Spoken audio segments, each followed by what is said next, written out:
김태현의 정치쇼 수요일 2부 MG 토론 시간입니다. 장해찬 국민의힘 청년 최고위원, 박성민 민주당 전 최고위원, 류호정 정의당 의원 세 분과 함께합니다. 안녕하세요. 안녕하세요. 안녕하세요. 제가 사실은 이 광고 나갈 때 여야의 협치의 모습이 꿈틀꿈틀 아름다운 장면을 봤습니다. 이거 사실은 여야의 중진 의원들이 좀 이런 모습을 보고 좀 배워야 돼. 사실 제가 봤을 때 농담 아니에요. 예. 왜냐하면 장해찬 국민의힘 최고위원 지도부입니다. 그 정의당 이 류호정 의원 간에 어떤 법안을 가지고 논의하는 모습들. 그 제가 이제 민주당 출신의 여선웅 전 청와대 청년소통정책관이랑 타다금지법 이거 좀 반성하고 바꿔보자라는 기자회견 했잖아요. 근데 그날 류호정 의원님이 전화 주셔서 한번 같이 고민해보자, 대화해보자 하셔서 저도 개인적으로 깜짝 놀랐고 역시 뭔가 정책과 법안을 가지고 청년들이 이렇게 머리를 맞대고 이야기할 수 있구나 하는 것만 해도 기성정치와는 좀 다른 모습 아닌가 싶은 생각이 스스로 들기도 했습니다. 저희 MG토론 코너가 큰일 했습니다. 자화자찬이에요. 류호정 의원 새로운 법안 발의하실 거예요? 아니, 조금 자세하게 이야기는 나눠봐야 하는데 사실 타다금지법 당시를 되돌이켜 보면 저희가 저는 그때 국회의원은 아니었지만 정치가 내렸어야 할 선택이 무엇이었을까, 이 법안의 통과였을까, 아니면 조금 더 그 택시 산업과 그 IT 산업을 조율하는 역할을 했었어야 하지 않을까, 그런 생각들을 했거든요. 근데 물론 이제 와서 타다금지법을 다시 돌린다. 라고 해서 애멀게 이렇게 좀 얻어맞은 IT 업계의 마음이 좀 나아지지는 않겠지만 다시 같은 선택을 반복하지는 않아야겠다는 생각이 들었어요. 요즘 로톡이라든지 닥터나우라든지 또 그 다음의 것들이 또 기다리고 있잖아요. 333.3? 그것도 있고. 그런 측면에서 봤을 때 좀 이렇게 같이 이야기를 나눠보면 좋지 않을까 하는 생각이 들더라고요. 그리고 저도 공부 많이 된 게요. 기자회견하고 나서 택시 업계에서도 엄청 연락을 주셨어요. 그래서 제가 택시 업계의 의견을 경청하는 계기도 또 됐거든요. 처음에 기자회견 할 때만 해도 타다금지법의 원상복귀였는데 또 택시 업계를 보호하고 상생하는 방향으로 제3의 대안을 좀 만들어야겠다라고 제 생각도 변하더라고요. 그러니까 이게 생각이나 입장이라는 게 고정불변인 게 아니라 그렇죠. 대화도 하고 토론도 하고 하면서 좀 바뀌어 나가야 되는 거잖아요. 저에게도 참 좋은 공부가 되고 있습니다. 원래 정치의 본질이라는 게 이 다양한 이해관계를 가진 사람들의 어떤 갈등을 좀 조정하고 해결을 하고 답을 내야 되는 건데, 이거 아름답습니다. 박수 한번 쳐드리고, 이거 보기 좋아가지고. 자, 그나저나 이제 다른 얘기 좀 해보죠. 민주당 혁신위 박 전 최고. 네. 이거 지금 오늘 혁신위원장 발표 난대요? 난다 만다 하는데 하마평은 계속 언론에 며칠 전부터 나와요. 계속 교수. 유력한 사람도 또 계속 단독 보도를 통해서 나오고 있더라고요. 근데 아직까지는 발표가 안 됐으니까 조금 더 지켜보려고 합니다. 근데 하마평에 나온 사람들 외에 갑자기 제3의 인물이 튀어나올 가능성은 높지 않아 보이고 아무래도 이래경 이사장의 여파가 있다 보니까 검증을 좀 꼼꼼하게 하고 있는 것 같아요. SNS뿐만 아니라 부동산 문제라든지 아니면 개인의 범죄 문제라든지 이런 부분들까지 아주 포괄적으로 검증을 하고 있다 보니까 조금 시간이 늦어지는 걸로 예상이 됩니다. 아직 발표는 안 났지만 장해찬 최고는 어디가 어떻게 봅니까? 예를 들어 이래경 이사장을 내정했다가 이제 실패를 하고 그 다음에 지금 나오는 정근식 교수, 김태일 총장, 김은경 교수 이런 톤으로 좀 간 움직임. 근데 일단 이분들이 누군지 우리 국민들이 다 잘 알까요? 그러니까 어느 정도 정치권 내에서는 이름이 회자되지만 이 대국민 인지도가 현저하게 낮은 분들이거든요. 그러니까 물론 인지도가 제일 중요한 건 아니지만 그렇죠. 굳이 설명하지 않아도 이 사람은 이런 사람이구나. 그리고 민주당이 파격적인 선택을 했구나 라고 알아야 감동이 있는 건데 막 구구절절 설명을 해야 되잖아요. 이 교수는 어떤 사람이고 저 사람은 계파가 어떻고. 저는 거기서부터 실패한 인사라고 보고 이게 그냥 일반적인 영입 인재면 인지도가 낮아도 훌륭한 의미를 담은 분들 당이 데려와서 잘 포장해서 국민께 알려드려야죠. 근데 민주당 지금 위기라서 혁신하겠다는 그 혁신기구의 장을 모셔오는 건데 그 의미에 대해서 설명을 길게 해야 되면 거기서부터 일단 실패다. 일단 김혜영 전 의원, 박용진 의원 맡기면 설명이 필요 없잖아요. 예를 들어서 바로 파격이고 감동인 걸 우리 국민 모두가 다 알 수 있잖아요. 근데 김은경 교수님, 정근식 교수님, 김태일 전 총장님 훌륭하신 분들이겠지만 하루 종일 정치 이야기하는 저도 뉴스 안 찾아보면 이분들이 어떤 분들이고 평소에 무슨 말을 했고 누구와 친하고 하는 걸 알 수가 없거든요. 그러니까 이 설명이 필요한 인사는 혁신위원장 인사로는 좀 부적합하다라는 생각을 하고요. 뭐 누구를 해도 이대경 이사장보다야 낫겠죠. 그보다 못한 인사를 대한민국에서 어떻게 찾겠습니까? 근데 이미 이대경 이사장으로 생채기가 났으면 그 이후에는 야 이재명 대표가 이제 완전히 내려놨구나. 정말 자기에게도 칼끝을 들이댈 수 있는 사람을 혁신위원장으로 선임했구나 하는 정도의 임팩트 있는 인사가 있어야만 감동이 있는 건데 저는 이 혁신위는 현재 거론되는 인선으로 보면 큰 문제 없이 하나만한 혁신위를 이재명 대표가 원하는구나라는 생각이 들었습니다. 자, 국민의힘 지도부인 장해찬 최고위원 봤을 때 이 사람 오면 국민의힘에게는 최악이다라는 국민의힘에 타격을 줄 수 있는 혁신위원장 누구였어요? 제일 저는 두려운 사람. 계속 이야기하거든요. 왜냐하면 말을 해도 안 들을 게 뻔하기 때문에. 네. 김부겸 전 총리죠. 그리고 좀 젊은 사람 중에 찾겠다고 하면 김혜영 전 의원이죠. 공포스러워요. 그런데 그러니까 김부겸 전 총리나 김혜영 의원이 혁신위를 와서 당을 네. 확 혁신하는 그 모습 제일 두렵다. 근데 엄청 국민 입장에서. 긴장될 것 같아요. 네. 근데 이거를 제가 공개적으로 매번 말하는 이유는 네. 이재명 대표가 죽어도 안 들을 걸 알기 때문에 그래요? 아무 부담 없이 이야기할 수 있습니다.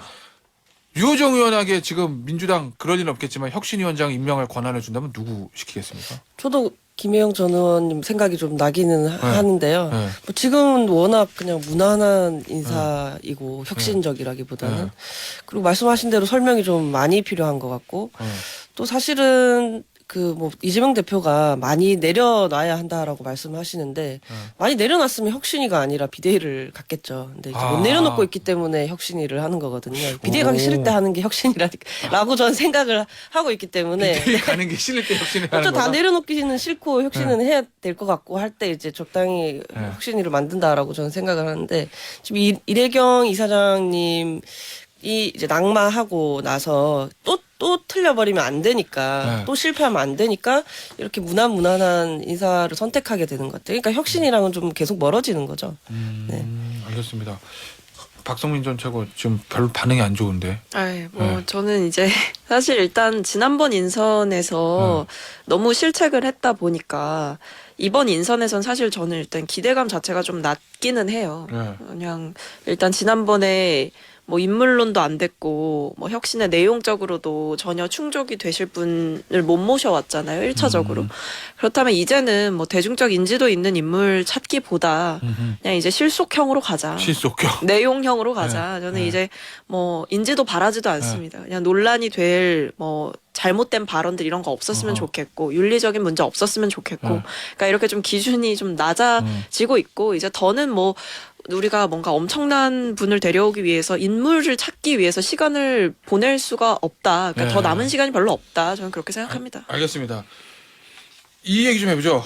윤관석 이성만 의원에 대한 체포동의안 부결 예상하셨어요? 유호정 의원은 뭐로 예상하셨어요? 가결 부결.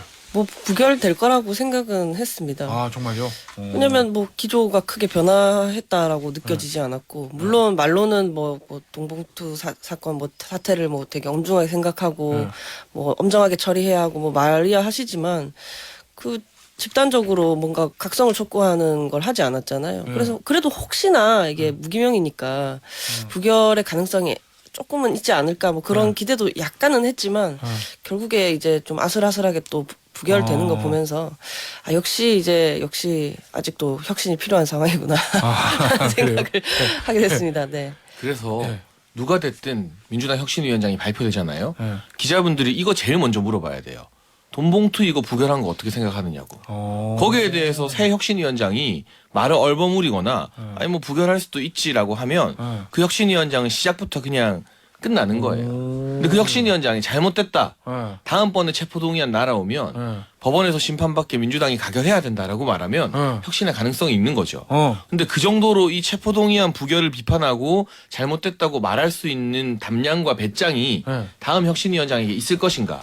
저는 민주당 출입하는 우리 SBS 기자분들이 새 혁신위원장한테 이 부결에 대한 질문 제일 먼저 해야 된다고 생각합니다. 할 거예요. 뭐 당연히 온갖 질문 다 하시겠죠. 네, 뭐 아마도 본인도 물어보고. 빙빙 돌려서 뭐가요? 그래서 잘했다는 건지 못했다는 건지 알아듣기 힘들게 대답할 것 같습니다. 아니 뭐 질문하는데 답을 아니 어떻게 아직 하냐는 거예요. 아직 뭐 인선도 안 됐는데 이렇게 뭐 예단하시는 거는 본인 바램이신 것 같고요. 근데 제가 생각했을 때는 당연히 이거는 누가 봐도 잘못된 행동이죠. 네. 뭐 당연히 가결 분위기가 있었고 네. 실제로 뭐 당내 취재를 해봐도 이번에는 가결되지 않겠냐라는 게 중론이었거든요. 그런데 그만큼 저는 배신감이 좀 큽니다. 실망감도 크고요.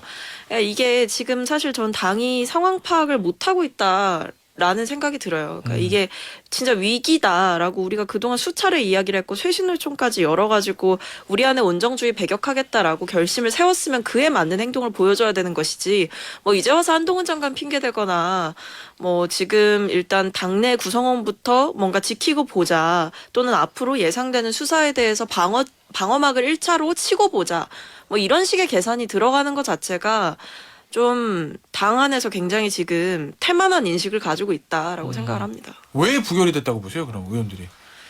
뭐- 말씀하신 대로 가결 분위기가 왜냐하면 제가 그걸 왜 자꾸 여쭙냐면 민주당 의원들 제가 인터뷰할 때 친명 의원들, 비명 의원들 다 할 것 없이 다 그러시지 않았어요? 될 것 같은 왜냐하면 그렇죠. 대놓고 가결 이렇게 얘기 안 해도 아 이번에는 국민의 저 눈높이에 맞춰야 됩니다.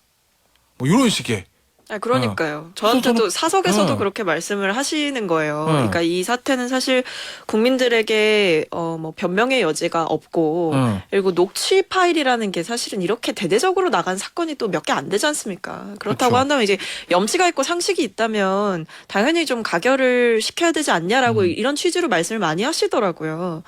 근데 결과적으로 부결이 됐는데 전 두 가지 이유라고 생각을 했는데 일단은 지금 검찰에서 특정하고 있는 의원이 20명 가량 된다고 하고 이 외에도 그러니까 이 돈봉투 사건 외에도 이제 수사를 받고 있는 의원들이 또 있지 않습니까?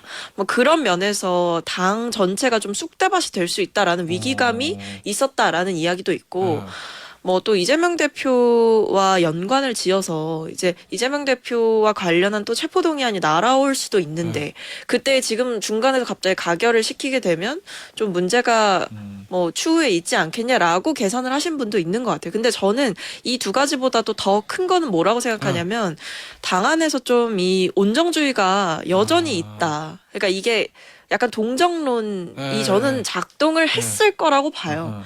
그래서 저는 그런 점에서 사실 뭐 지난번 노웅래 의원 관련한 체포동의안 때는 뭐 한동훈 장관의 도발 이런 이야기에 대해서 저도 뭐 일부 공감을 하고 실제로 그렇게 말씀하시는 분도 많았기 때문에 이해를 했지만 지금은 또 그때와 상황이 좀 완전히 다르지 않습니까? 당이 처한 위기의 국면이 완전히 다른데 여기서 한동훈 장관 이야기 꺼내는 것 자체가 저는 좀 부끄러운 일이다라고 생각을 합니다. 물론 한동훈 장관이 잘못 말한 건 맞지만요.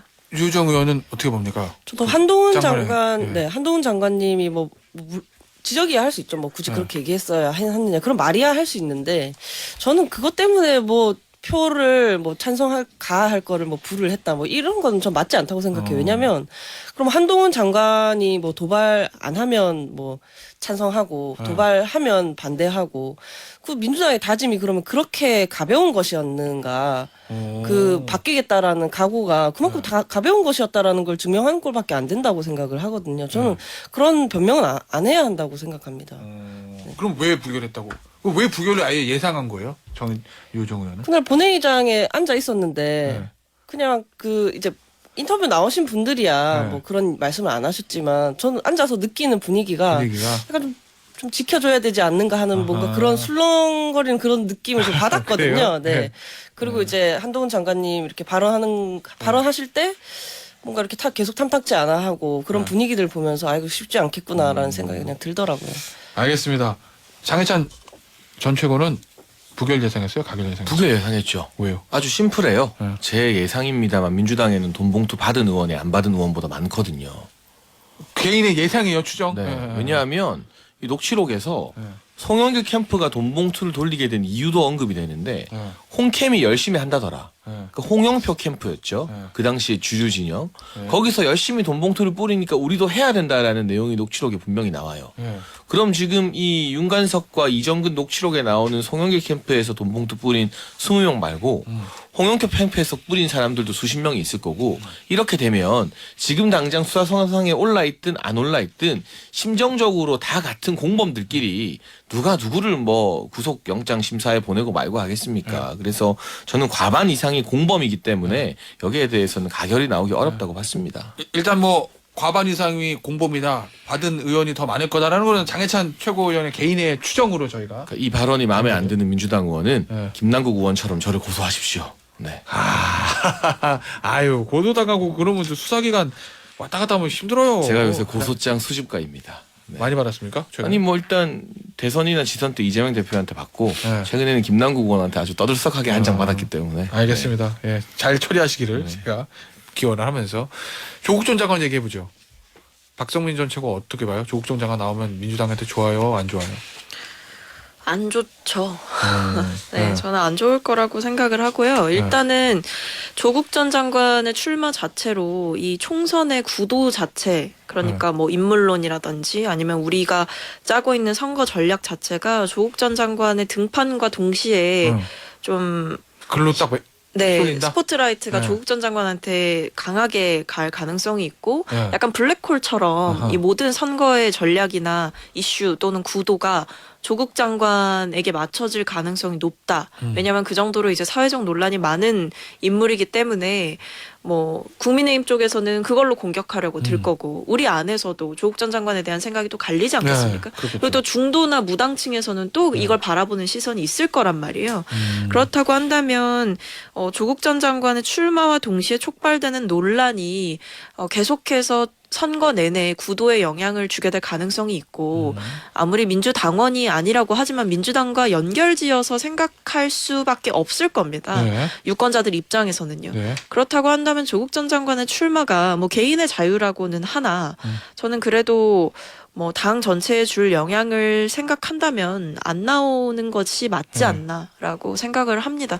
실제로 이건 아마 우병우 변호사 같은 경우에도 마찬가지일 네. 거예요. 그러니까 그- 지금 제가 봤을 때 물어보려고 이게 총선 전략을 각 당에서 막 고민을 할 텐데요. 구도가 조국 대 우병우로 가게 될 가능성이 커요. 만약에 그렇게 되게 되면 둘 다 뭐 우병우 변호사도 지금 뭐 국민의힘 안에서는 공천 줄 수가 없다 뭐 이렇게 얘기하시는데 TK 신당 얘기 나오거든요. 그럼 TK 신당으로 나오고 조국 전 장관도 우리 당에서 공천 줄 수 없을 거란 말입니다. 그럼 무소속으로 나온다 치면은 뭐 둘 다 각 당의 소속은 아니지만 선거 구도 자체가 무슨 조우 대전도 아니고 약간 그렇게 2파전으로 전략 자체가 선거판 자체가 빨려 들어갈 가능성이 좀 있지 않나 싶어서 좀 비생산적이라 생각합니다. 장초고 우병우 전 수석 나오면 국민의힘에 좋습니까, 안 좋습니까? 안 좋습니다. 네. 저 개인적으로는 강하게 반대한다라는 입장을 여러 차례 피력한 바 있고요. 국민의힘은 과거가 아니라 미래로 나아가야죠. 그런 차원에서 이 다음 총선이 정말 대한민국의 운명에 중요한 영향을 끼칠 텐데 본인의 어떤 정치적 활로보다는 여야 모두 이 나라의 미래를 위한 고민을 해줬으면 좋겠다는 말씀드리고 TK 신당 만들어질 동력이 없어요. 제가 장담하건대 네. 보시면 알겠지만 이 신당이라는 것이 성공하기 위해서는 강력한 대선 주자가 필요하거든요. 네. 그 보수든 진보든 우리가 최근에 논의하는 뭐 금태섭 신당, 양양자 신당 마찬가지예요. 네. 그러니까 아무리 이 참신한 모습을 보여도 구심점이 강하지 않으면 이게 잠깐의 화제는 끌 수 있을지 몰라도 선거를 끝까지 치러낼 만한 동력이 생기기가 힘들어요.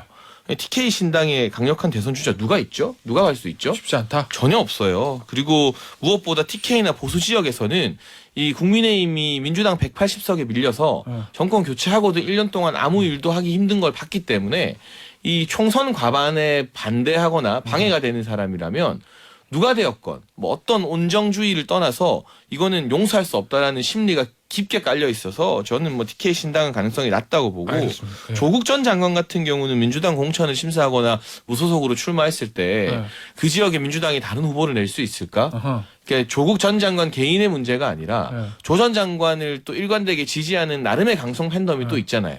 또 친문 진영이라는 상징성이 있고 그래서 우병우 전 수석을 대하는 것보다 민주당 내에서 조국 전 수석을 대하는 게 훨씬 더 좀 골치 아픈 문제일 것이다. 알겠습니다. 그래서 이게 민주당의 우한거리일 것 같습니다. 다른 신당 물어봐야 되겠다. 제가 뭐 물어볼지 알죠. 네. 금태섭 전 의원이랑 얼마 전에 만났다는 보도가 있던데. 어제 오후에 네. 네, 토론회를 같이 했습니다. 이제 새로운 정치를 어떻게 네. 해나가면 좋을지에 대한 거였는데 네. 뭐 매번 말씀드리는 거고 저희가 이렇게 이야기 나누는 거지만 뭐 여의도 각 큰 당들의 뭐 기존의 당들의 좋은 정책이 없는 게 아니라 그 정책이 통과되어서 우리의 삶을 바꾸러 올 거라는 기대가 없는 게 문제잖아요. 네. 그렇기 때문에 뭐 무당층도 굉장히 이제 높은 비율로 나타나고 있고 저는 이제 새로운 물결이 필요한 시기가 왔다고 생각하거든요. 산업화, 민주화 지나서 민주주의 세대의 정치는 무엇이어야 하는지, 미래 정치, 책임 정치가 어떤 것이어야 하는지 그런 측면에서 이제 금태섭 의원님과 제가 좀 그 생각의 결이 비슷함이 있어서 이제 토론회를 좀 했고요. 뭐 조국이나 우병우나 이런 분들이 사실은 저는 이제 한 10년 전으로 다시 퇴행시키는 일이라고 생각을 해요. 좀 과격하게 말하면 거의 이제 과거의 망령이 살아 돌아오는 느낌인 거죠. 그 뭐랄까 마지막 민주화 세대의 뭐 네, 그런 어떤 인물들이 다시 돌아와서 미래로 나아가지 못하게 하고 여의도 정치를 이렇게 발목 잡는 선택이 될 거라고 보거든요. 그런 일은 좀 없어야 하지 않을까요? 이제 네, 뉴스 보면서 많은 시민들께서 화를 내시잖아요. 네. 지금 보니까 그런 문자도 왔었어. 여야가 어이없이 균형을 맞춰가네. 그러면서 민주당 조국, 국민의힘 우병우 그러면서 어이없이 균형을 맞춰간다. 그런 아주 냉소적인 문자도 지금 올라와 있고. 너무 거꾸로 가는 균형이죠. 네. 그 조국 금태섭 전 의원하고 생각을 같이 하는 부분이 많다고 하셨잖아요. 원래 정치란 생각을 같이 많이 하는 사람들끼리 하는 거 아닌가요? 같이 합류할 수도 있어요. 저는 사실 20대 때 금태섭 그러니까 20대 국회 때 그 김태섭 의원님께서 하셨던 어떤 상식적인 발언들을 좀 존경했거든요. 왜냐하면 또 특히나 그 조국 사태 이후로 상식을 이야기하는 사람들이 주변화되었다고 저는 생각해요. 권력에서 더 멀어지고, 그러니까 권력에서 멀어진다는 말은 책임 있게 무언가를 추진해 나갈 힘을 잃었다라는 뜻이고, 그렇지 않은 사람들이 또 권력의 중심에 서서 계속해서 그 일반 시민들의 상식을 뒤흔드는 그런 행태가 계속되었다라고 생각하는데, 저는 상식을 말할 수 있는 사람이 정치해야 한다고 생각합니다. 네. 지금 그 금태섭 의원님 같은 경우는 어떤 공천이라든지 당시에 어떤 이룰 수 있는 것이 분명 있었음에도 불구하고 자신의 소신을 지킨 거거든요. 근데 그런 사람들이 이제 많이 줄어들었잖아요. 그것이 또 이렇게 정치 혐오를 더 키우고 있는 것 아닐까. 근데 저는 이게 무늬만 다당제인 지금 상황에서는 가능하지 않으리라고 보고 다당제 시스템 하에서 좋은 정치를 하겠다라는 어떤 정당이 등장을 하고 그 정당이 그 약속을 지킬 수 있는 시스템을 갖출 필요가 있다. 그렇게 생각합니다. 저는 되게 의미가 있을 것 같은 게 그냥 저의 개인적 견해입니다만 이것도 심상정, 배진교, 또 이재명 이런 분들은 구태 진보 같거든요. 그런데 금태섭, 유호정 이러면 어쨌든 새로운 진보 같아요. 그러니까 이 진보 내부에서도 혁신이 필요하다면 그 새로운 진보들이 구태 진보와 세게 싸울 필요도 있다. 물론 보수 내부에서도 이번 총선을 기점으로 얼마나 참신한 인물들 또 새로운 철학으로 무장한 신진 세력들 등장하느냐가 관건이겠지만 지금 유호정 의원님이나 금태섭 전 의원님이 만나서 대화하고 모색하는 것 자체가 이 구태 진보를 몰아내기 위한 의미 있는 움직임이 될 수도 있겠다라는 생각이 좀 들어요. 지금 뭐 어른들께서 평범하게 사는 게 제일 어렵다 이렇게 하시잖아요. 전 정치 탓이 크다고 생각해요. 평범하게 사는 게 제일 쉬운 사회를 만들려면 정치부터 바뀌어야 한다. 이야, 멋있는 말이다. 그러면 광고 듣고요. 네. 이게 좀 오래 걸릴 대답인 것 같아서 저 광고 좀 듣고 3부에서 제가 유호정 의원에게 금태섭 의원과의 요 교집합 요거 갑자기 제가 관심이 생겨서 그거 좀 물어보도록 하겠습니다. 광고 듣고 올게요. 우리 제작진이 이런 문자를 올려줬는데요. 이러다 오늘 기사 나겠는데요. 유호정 의원 정의당 탈당 고민 금태섭과 신당 만든다. 너무 나간 겁니까 이거? 아니 그건 좀 너무 네 너무 좀 네. 나가셨는데요. 네. 그 정의당 지금 혁신 작업하고 있잖아요. 그렇죠. 네? 지금 뭐 신당 창당론과 뭐 자강론이 이렇게 격돌을 하고 있습니다. 유호정 의원은 어느 쪽이에요? 신당 창당론과 저는 자강? 신당 창당론이고 새롭게 판을 완전 짜야 된다. 네 쫙 그리고 물갈이하고. 이번에 이제 지역 위원장님들 모시고 했던 뭐 간담회랄까요 토론회랄까요 그런 자리에서 보니까 내가 소수의 생각은 아닐까 하는 생각을 했는데 모두 이 위기감에 공감하시기 때문에 자강하는 정도로는 이 위기를 돌파할 수 없다. 신당 창당이나 거의 그에 준하는 걸 해야 한다라고 많이 힘을 실어 주시더라고요. 그래서 당이 좀 저희도 또한 이제 혁신이 필요한 근데 혁신이라기보다는 정말 새롭게 태어나야 하는 수준의 무언가가 필요하기 때문에 계속해서 지금 논의를 하고 있고 6월 그리고 또 9월 이렇게 이어서 당적인 어떤 결정이 있을 것 같아요. 네. 새로운 창당 작업하는 창당 지난번에 어떤 모임도 하셨잖아요. 그렇죠. 고하고 뭐 금태섭 신당 뭐 예를 들면 뭐 제3지대 뭐 이런 거 많이 나오잖아요 총선 때 뭔가 연결고리. 저는 최대한 많은 분들과 결합을 해야 한다고 생각하거든요. 그러니까 예를 들어서 저희가 전통적으로 가까웠던 어떤 다른 뭐 진보 정당들 있잖아요. 그런 당이나 아니면 뭐 좀 세력을 같이 뭐 프로젝트를 많이 했던 뭐 민주노총이라든지 이런 정도로 하는 거는 사실 과거에 해봤던 거를 좀 어려우니까 다시 또 이렇게 먼지 탈탈 털어서 이걸 또 해볼까 하는 정도에 그러니까 자강론에 약간 플러스 알파 정도 더 하는 거라고 생각을 하고, 그게 아니라 정말 우리가 가보지 않은 제3지대 여기 열려있는 이 공간으로 속 들어갈 수 있어야 된다고 보고, 그렇게 하려면 저는 이제 이런 우리가 같이 할 수 있을 거라고 생각하지 않았던 사람들도 만나 보아야 한다고 보고, 조금 지금 당장 너는 되고 너는 안 돼, 뭐 이건 되고 저건 안 돼라고 하기보다는 조금 이렇게 표현이 조금 부적절할 수 있지만 경상도식보다는 충청도식으로 일단 한번 만나보고 공통점을 찾아보자 하는 방식으로 천천히 가야 한다고 생각을 하고 있습니다. 알겠습니다. 야, 총선 앞두고 많은 움직임이 있을 것 같아요. 야, 이거 재밌겠다. 알겠습니다. 요 얘기는 여기서 마무리하고요. 지난주부터 이번 주까지를 뜨겁게 달궜던 문제의 인물 싱하이밍 중국 대사 관련된 이야기 좀 나눠보죠. 이 싱하이밍 중국 대사 요 발언, 뭐 여러 발언을 남겼지만 가장 주목했던 발언은 요거죠. 중국의 패배에 베팅하는 이들은 나중에 반드시 후회한다. 요거 어떻게 들으셨어요? 아니 살다 주제국 협박하는 대사는 처음 봐요. 그 대상이 꼭 중국이고 우리나라이고여서가 아니라 어느 나라건 이 대사가 자기 주재하는 나라를 협박하는 모습을 본다는 게 말이 안 되는 거죠. 얼마나 이 싱하이밍 대사가 오만방자한지 알 수 있는 부분이고, 저는 뭐 싱하이밍은 원래 그런 인물이라서 우리가 강력하게 항의하고 뭐 아직 검토는 안 하는 것 같습니다만 필요하면 이제 외교 기피 인물로 지정하는 것까지 다각도로 압박해야 된다라고 생각을 하지만, 더 큰 문제는 이 싱하이밍의 15분 동안 이 한국을 꾸짖는 오만방자한 연설을 옆에서 다소곳하게 듣고 있었던 리짜이밍, 죄송합니다, 리재명, 네, 왜 이재명 그래요? 대표가 더 문제 아닌가. 네. 어떻게 이걸 15분 동안 듣고 있을 수 있지? 네. 예를 들면은 뭐 친구 사이를 하더라도 이 친구가 갑자기 우리 부모님 욕을 15분 동안 하고 있는데 그걸 끼어들어서 안 말리면 말이 되는 일입니까 그게? 대한민국 전체를 욕하는 것인데요. 지금 현 정부를 욕한다는 것 자체가. 근데 이런 건 없었을까요? 그러니까 예를 들어서 그게 나름의 외교 무대잖아요. 제1야당 대표하고 대사하고. 그렇기 때문에 거기서 갑자기 어이 싱하이밍 너 틀렸어! 그리고 막 지적하고 싸우고 나가고 이러기는 조금 부담이 있지 않았을까? 얼마든지 신사적으로 제지할 수 있고요. 일단 이런 판을 깔아준 것 자체가 판단력 부재죠. 대사는 국회로 와서 당대표 예방하면 됩니다. 다 그렇게 만나요. 굳이 관저까지 찾아가서 15분 동안 연설문 읽을 수 있는 기회를 깔아준 것 자체가 예상 못했다면 정무적 판단력이 제로에 가까운 것이고요. 그리고 민주당의 주장은요, 중국에 대해서는 한없이 관대합니다. 근데 이거 일본어로 바꿔놓으면 이해가 빨리 돼요.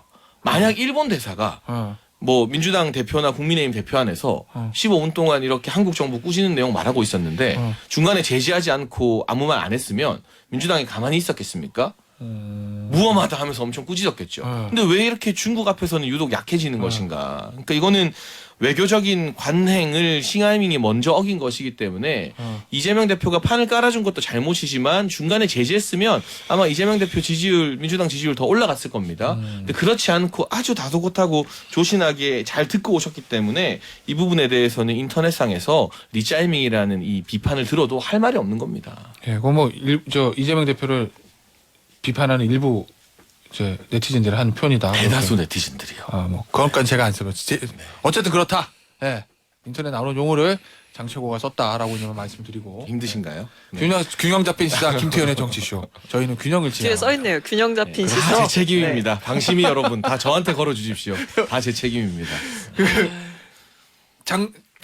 박채구는 어떻게 봅니까 이거? 이 사안 싱하이밍 대사의 발언과 그 이재명 대표의 문제. 일단 두 가지인데 네. 양비론을 좀 펼게요. 네. 일단 싱하이밍 대사는 이 발언들은 굉장히 고압적이었고 내정 간섭적인 발언이었다는 점에서 저는 부적절했다라고 생각을 하는데요. 그리고 또 이재명 대표가 좀 제가 왜 그렇게 했을까라고 의문이 들었던 부분은 유튜브 생중계를 한 지점입니다. 왜 그걸 했을까? 유튜브 생중계를 좀 굳이. 이례적이긴 하죠. 네. 사실 저는 굳이 안 그랬어도 됐다고 생각해요. 충분히 대변인 브리핑을 통해서도 전달을 할 수 있는 것이고, 네. 뭐 장소는 꼭 국회가 될 수도 있고 간저가 될 수도 있다고 생각합니다. 네. 그거를 이제 뭐 저쪽에서 지시를 해서 우리가 따르고 이런 방식이 아니라 상호 간의 협의가 있었다고 한다면 외교라는 것이 어떻게 보면 뭐 그런 식으로도 만날 수도 있는 거다라고 네. 생각을 하기 때문에 뭐 관저다 뭐 이런 거는 괜찮은데요. 생중계라는 방식은 지나치게 이 위기 관리가 되지 못했던 그 부작용이 지금 이렇게 나타나고 있는 거다라고 생각을 해서요. 일단 싱하이밍 대사의 발언은 굉장히 건방졌다. 하지만 우리 당에서 그걸 유튜브로 생중계한 것도 저는 문제가 있다. 이렇게 봅니다. 근데 또 한 축으로 지금 고민을 하고 있는 것은 지금 국민의힘 쪽에서는 뭐 약간 거의 중국과의 외교 관계를 단절할 것처럼 이야기를 하고 있어요. 그리고 뭐 계속 뭐 외교부에서는 초치하고 또 뭐 저쪽에서도 뭐 우리 또 초치하고 이런 식으로 하고 있는데 이런 상황이 결과적으로 보면 뭐 누구에게도 이득이 되지 않고 있는 상황이라는 거죠. 그리고 이 사태의 발단은 어쨌든 이 중국과의 관계, 외교적인 관계가 사실 계속 위태롭지 않았습니까? 네. 그러니까 한미일 뭐 안보 공조 뭐 협력하겠다라는 거 윤석열 대통령이 계속 강조해 왔던 부분이고 거기에 따라서 외신 인터뷰하면서 불필요하게 중국 자극하는 발언하고 그 뒤에 중국의 항의나 반발이 예상됐음에도 불구하고 우리나라에서 중국과의 뭐 고위급 외교 대화를 한 게 1월 이후에 없어요. 그것도 전화 통화거든요. 박진 외교부 장관이. 네. 그 전화 통화 이후에는 없어요. 그 외신 인터뷰 나가고 뭐 각종 반발 있고 외교적 리스크 있었음에도 관리하지 않았어요. 근데 미국 어떻게 하고 있나요? 관리하고 있죠. 네. 그러니까 또 다른 선진국들도 다 관리를 하고 있습니다. 그렇다면 이 윤석열 대통령의 굉장히 일방적인 이 외교 정책의 한계도 분명히 저는 존재하는 것이다. 그런 점에서 지금 뭐 국민의힘도 그렇고 사실 민주당도 그렇고 이 중국과의 관계를 외교적인 측면으로 바라보는 게 아니라 너무 국내 정치용으로 소비하고 있는 거 아니냐라는 문제의식이 전 들거든요. 네. 그런 점에서 좀 건전한 문제 제기가 이루어지고 지금 뭐 국민의힘도 뭐 한술 더 떠가지고 이야기하고 윤석열 대통령까지 사실 나서서 이 대사의 발언을 지적하잖아요. 이건 약간 저는 판이 커지는 거, 그러니까 수습이 좀 불가한 사태로 갈등이 극한으로 치닫고 있다라고 이제는 수습 생각을 국면으로 가야 된다. 합니다. 네. 네. 정의당은 이 싱하이밍 대사의 발언과 그 위에 이어진 이재명 대표의 문제, 정부의 해결책 이런 것들 어떻게 봅니까? 뭐 아마 생중계를 한 건 네. 뭐 이 경색된 이 외교 관계 네. 대통령이 하지 못한 거 내가 했다라는 걸 알리고 싶었지 않을까 하는 생각인데 결론적으로는 잘 안 된 거고요. 뭐 중국과의 관계를 잘 풀어보겠다라고 뭐 말씀을 하신 것 같던데 결론적으로는 잘 안 됐지 않아요? 그렇게 생각을 하고 우선 지금 2020년대를 살아가는 시민들은 뭐 친미, 뭐 반미, 친중, 반중 같은 구호를 뭐 하나 딱 선택해서 외치는 그런 시대를 살아가는 사람들은 아니잖아요. 결국에 이제 외교라는 것도 우리가 잘 먹고 잘 살기 위해 하는 것이고 그렇기 때문에 저는 또 이 사건 터졌을 때 저는 게임업계 다녔다고 했었잖아요. 이런 일 터질 때마다 파노마 이런 거 검색해 보거든요. 내 먹고 사는 이즘에 영향이 올지 안 올지에 대해서. 그래서 지금도 또 경제적으로 확전되지 않을지가 걱정이 되는 거고요. 뭐 사실 한미일 공조가 이렇게 강화되면서 이전부터 저희가 이야기를 나눴잖아요. 중국과의 관계는 경색될 수밖에 없을 거다. 그때 경제적으로 너무 큰 타격을 입으면 아무리 미국 뭐 순방을 가서 좋은 어떤 투자를 받아온다 하더라도 뭐 지금 중국의 뭐 수출을 뭐 수입을 통해서 먹고 사시는 분들은 굉장히 그 삶이 위태로워진다. 전 지금도 그런 생각을 갖고 있기 때문에 지금 정도만 했으면 좋겠어요. 이 뭐 날선 발언을 주고받고 있지만 뭐 그것 자체로도 조금 휘청거리는 분들이 있겠지만 어쨌든 말로만 지금 주고받고 있는 상황이기 때문에 실제 행동은 아직은 안 됐으니까. 산업적으로 실존적으로 확대되지 않게 물론 그렇게 하면 왜 중국에 대해서 더 강하게 이야기하지 못하겠느냐라고 아마 보수 진영 내에서 지지자들이 조금 불만을 표시하실 수 있겠지만 정부 여당이기 때문에 저는 그런 것까지도 다 감수하고 이제 소속 국면으로 좀 들어가야 하지 않을까 하는 생각이 좀 듭니다. 이거 해결책 혹시 있습니까? 그러니까 저는 재조정 국면의 과도기라고 보는데요. 지난 문재인 정부 때 한국 외교의 칙이 지나치게 친중적으로 기울었던 것을 이 한미동맹 강화로 지금 윤석열 정부가 노선을 재조정하지 않았습니까? 그러니까 한미동맹이나 또 이번에 또 2년 연속 나토에 초청받아서 가는 것이나 소위 말하는 서방의 자유주의 국가들과의 외교 노선 재정립은 끝난 것 같습니다. 강화가 되었죠. 그 어느 때보다 튼튼하게. 그럼 이제 반작용으로 이제 한중 관계를 재조정해야 되는데 거기에 대해서 중국이 이제 순순히 놔주지 않는 거죠. 다만 그렇다고 해서 이게 꼭 나쁜 것이냐? 저는 윤석열 대통령 취임식 때 중국이 시진핑 다음 가는 넘버 2를 보는 것에 좀 주목을 하고 있는데요. 네. 사실 대선 경선 때부터 윤석열 대통령은 예측 가능한 외교를 내세우면서 한미동맹 중심으로 갈 것이다라는 이야기를 많이 했어요.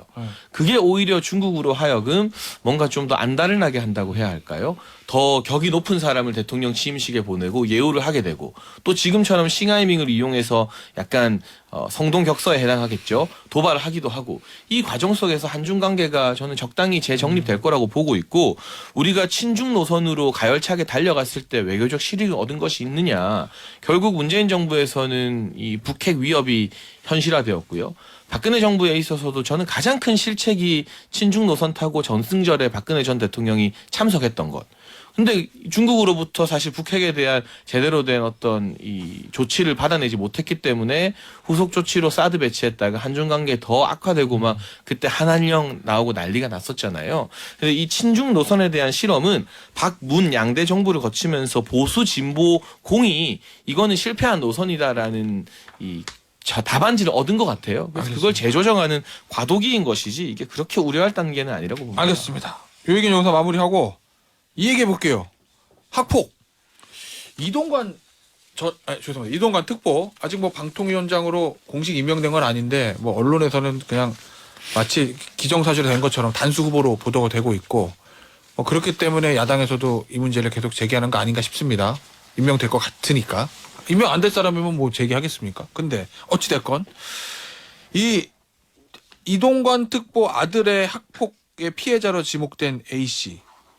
본인은 피해자가 아니다. 지금 화해해서 잘 지내고 있다.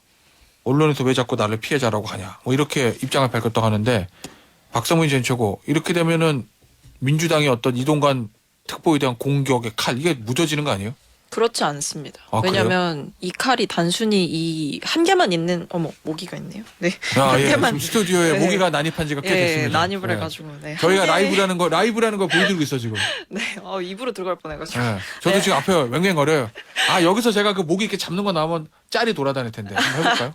예. 네, 칼이 한 개만 있는 게 아니라 여러 개가 있습니다. 일단 지금 학폭 피해자로 이제 분류할 수 있는 분이 최소 지금 저희 당에서 밝힌 것만 4명이거든요. 예. 지금 피해자 아니다라고 주장하시는 본인은 어쨌든 1명이고 다른 3분에 대한 이야기도 전 좀 들여다봐야 된다라고 생각을 하고요.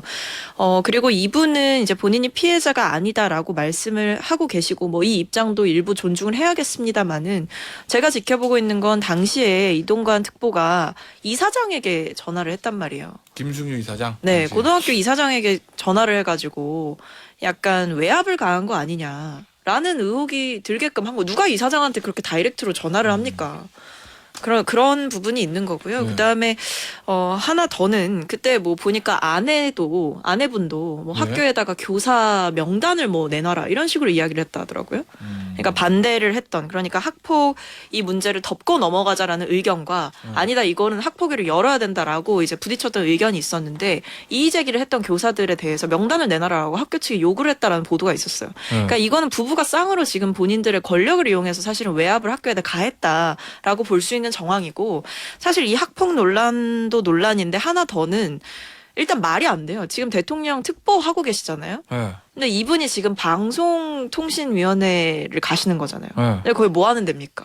이 대통령을 위한 맞춤형 방송을 만드는 데가 아니라 이 방송의 독립성, 객관성을 지키기 위한 기구 아니겠습니까? 네. 근데 거기에 지금 현직 특보를 내려다가 꽂는다는 것 자체가 좀 납득이 좀 안 된다는 거죠. 도대체 어떤 방송판을 만들고 싶으신 건지. 이분 발언도 굉장히 주목받고 있어요. 제대로 된 보수 우파는 지상파 안 본다고. 예. 이분 도대체 뭘 보셨던 건지 굉장히 궁금한 대목입니다. 우효정 의원은 이 이동관 특보의 아들 학폭 논란 어떻게 보고 있어요? 저도 박태구랑 비슷한 의견이에요. 그 A 씨라는 분께서 말씀을 하셨지만 여전히 뭐 다른 피해자들이 여전히 있는 거고 그리고 부모의 개입이 충분히 이제 의심될 만한 정황이 있는 거고 그래서 저는 해소되지 않았다라고 생각하는데 어떻게든 좀 덮고 넘어가고 싶어서 하나만 이렇게 A 씨만 이렇게 부각을 해서 계속 네 뭐랄까 여론전을 하고 있는 것 같아서 조금 불편한 마음이고요. 그 보수파는 지상파 안 본다는 건 도대체 무슨 뜻일까요? 그냥 좀 보면서 아닌데 그냥 모두가 요즘 TV를 안 보는데 뭐 이런 쓸데없는 생각을 했는데 그런 생각을 했는데 조금 발언을 좀 이런 네. 발언들을 보고 있으면 네. 과연 이제 좀 객관적이고 독립적인 어떤 그 일을 하실 수 있을까 하는 좀 우려가 당연히 이제 이어서 들게 되죠. 그러니까 아들 학폭 논란이 아니더라도 부적절하다. 방통위원 장관은 그런 취지인가요? 학폭은 네. 지금 방통위뿐만 아니라 네. 어느 공직 사회를 그렇죠. 가든지 네. 그 학폭이 있었고 그거에 대해서 부모가 부적절한 개입을 했다라면 이제 결격 사유가 되는 것이 되었습니다. 네. 그렇기 때문에 방통위원장에도 똑같이 적용을 해야 한다라는 거죠. 알겠습니다. 장혜찬 네. 최고. 일단 두 가지 다른 부분을 좀 먼저 설명드리고 싶은데 그 유튜브 방송에 나와서 뭐 지상파 안 본다라고 한 발언이 최근이 아닙니다. 이게 2019년으로 제가 알고 있어요. 그러니까 이제 문재인 정부가 한창 이 폭주를 하고 있을 때 그 당시 보수 진영에 있었던 사람들의 어떤 집회 시위에 나가서 했던 발언이나 유튜브 방송 출연해서 했던 발언을 지금 시점에 대입해서 문제 삼는 것은 저는 좀 과한 비판이다. 뭐 저도 뭐 이번 전대하면서 비판 많이 받았지만 제가 10년 전, 12년 전에 올린 SNS 글 가지고 그때 제가 심상정 의원 고평가했다고 욕을 많이 먹었거든요. 근데 제가 12년 전에 발언에 대해서 그 사이에 충분히 생각이 바뀌고 정치적 노선이나 이런 게 달라질 수 있는데 지금 그 잣대로 욕 먹어야 되는 건 아니잖아요. 마찬가지로 우리 당의 합리적이고 온건한 국회의원들 중에 2018년, 19년에 광화문 집회 안 나갔던 분이 별로 없어요.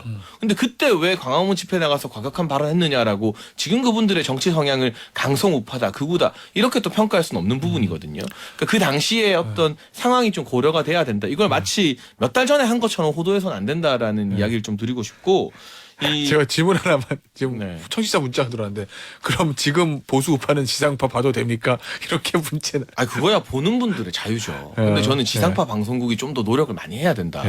김태원의 정치쇼처럼 공정하게 하면 안 볼 이유가 뭐가 있나라는 생각을 KBS와 MBC 들으라고 좀 하고 싶고요. 알겠습니다. 이 아들 학폭 논란 같은 경우는 이제 일단 감사해야 되는 건가요? 네. 피해자 A 씨가 본인은 피해자 아니고 정치적으로 이용하지 말라라고 호소를 했잖아요. 네. 그럼 적어도 이분에 대해서는 언급을 안 하는 게 예의예요. 아무리 뭐 언급하는 게 정치적으로 민주당에게 유리하다 하더라도 그럼 나머지가 더 있다고 하는데 그럼 나머지 분들의 입장을 민주당이나 야당에서 뭔가 더 확보를 해야 되는 것이고 지금 이제 그게 안 되니까 진술서를 근거로 들고 있는데 저도 처음에 뭐 여러 가지 고민과 우려가 많이 됐었습니다만 이 A 씨의 입장문을 보니까 그 진술서라는 것 자체가 본인이 피해 당한 상황을 진술하는 것이 아니라 그 당시에 교사가 학교에 떠도는 소문이나 뭐 누구한테 들은 거 그냥 다 총망라해서 쓰라고 해서 이게 정말 외부에 공개되거나 기록으로 쓰이는 것이 아닌 줄 알고 그냥 확인되지 않은 것까지 다 썼다는 거잖아요. 그걸 제가 말하는 게 아니라 피해자 A 씨가 진술서 그렇게 썼기 때문에 진술서에 있는 내용도 사실 아닌 게 많다라고 알겠습니다. 해서요. 그 부분에 대해서는 좀 감안을 하고 봐야 자, 될 것 같습니다. 그러면 당 지도부잖아요. 인사청문회 해야 되지 않습니까? 야당에는 굉장히 세게 공격을 할 거고 언론의 문제 그다음에 아들의 문제 가지고 봤을 때 자, 이 정도면 막아낼 수 있어. 이겁니까? 아니면 좀 쉽지 않을 것 같은데 대통령님 다시 한번 재고해 주십시오. 이겁니까? 근데 그거는 아직 발표도 나기 전에 네. 또 제가 과방위 의원도 아닌데 이렇다 저렇다 말하는 건 좀 앞서가는 것 같고 다만 언론에 대한 시각이 문제다. 유튜브 발언이 문제다. 민원연 출신의 한상영 위원장을 내세웠던 민주당이 말하긴 쉽지 않을 것이다라는 부분을 지적하고 싶고요. 아까 이제 아들과 관련된 의혹에 대해서는 피해자 A 씨, 피해자로 지목된 A 씨 입장문이 나왔는데 거기서 나온 여러 가지 진술서의 사실관계에 대한 부분 이런 걸 뒤집을 수 있는 무언가를 민주당이 가지고 있을까?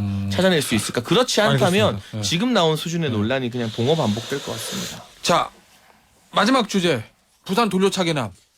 항소심 선고 났고 성범죄 혐의가 좀 인정해져서 징역 20년에 선고가 됐고 그다음에 신상공개 결정이 났습니다. 그런데 그날 선고 날 아침에 유호정 의원 대통령이 여성 강력범죄에 대한 가해자 신상공개 확대하라 이렇게 추진을 지시했습니다. 이건 어떻게 봅니까? 뭐 사실 이거는 이제 사건이 벌어진 네. 후에 있는 일이라서 네. 그 예방 자체가 가능하느냐, 그러니까 유의미한 상관관계가 있느냐 하는 점에서는 조금 의문이 들지만 일단 신상공개 확대하는 게 네. 범죄 일어난 다음에 그럼에도 불구하고 어떤 불안감을 좀 줄일 수 있잖아요. 그런 네. 측면에서는 적절하다고 생각하고 네. 제가 지금 현행법 보면은 피해가 중대하거나 범행 사실이 확실한 경우에 위원회 심의를 거쳐서 강력범죄나 성폭력 범죄자의 피의자의 신상을 공개하도록 되어 있더라고. 피의자 네. 그래서 지금 이제 이렇게 재판에 들어간 피고인들 같은 경우에는 뭐 안 대법까지 가면 이제 한 몇 년을 이렇게 계속 밀리는 거죠. 그런 어떤 공백이 있기 때문에 그거를 메울 수 있는 조치를 한다면 전 좋은 일이라고 생각하고 있습니다. 이거 장채호 이거 어떤 정책적 고려에서 나온 발언일까요? 대통령 확대 지시. 뭐 일각에서는 2030 여성을 향한 발언이다. 뭐 근데 이런. 일단 국민적 분노가 차오르고 있었어요. 네. 그래서 당 최고위원회에서도 대통령님께서 이런 발언을 국무회의에서 하실 줄 저희가 모르는 상태에서 그날 아침 사전 최고위에서 이 부분에 대해서는 당이 또 주도적으로 입장 좀 세게 내자라는 논의가 오가는 중에 대통령님께서도 말씀을 하신 거고, 그러니까 당정 사이에서도 공감대를 이루고 느낄 만큼 우리 국민들이 이 강력범죄자에 대한 처벌이 너무 낮은 것, 그리고 신상 공개 기준이 들쭉날 것한 것에 대한 분노가 있었다는 부분이고, 저는 이 흉악범이나 강력범죄자 이 형이 확정되기 전 단계에 있어서도 좀 더 적극적이고 신속하게 신상 공개가 추진되어야 한다고 생각합니다. 자, 박성문 전 최고 이거 어떤 방향으로 정책적 방향을 잡아가야 될까요? 신상 공개 같은 경우에. 일단 지금 보면 신상 공개가 뭐 유튜브에 의해서 뭐 개인적으로 또는 자의적으로 이루어지는 면들이 굉장히 많지 않습니까? 알겠습니다. 네, 그런 점에서 저는 이렇게 공식적으로 이렇게 대통령이 지시사항 통해서 제도가 뒷받침되면 좋다고 생각을 합니다. 알겠습니다. MG 토론은 여기서 마무리하도록 할게요. 감사합니다. 감사합니다. 감사합니다. 감사합니다.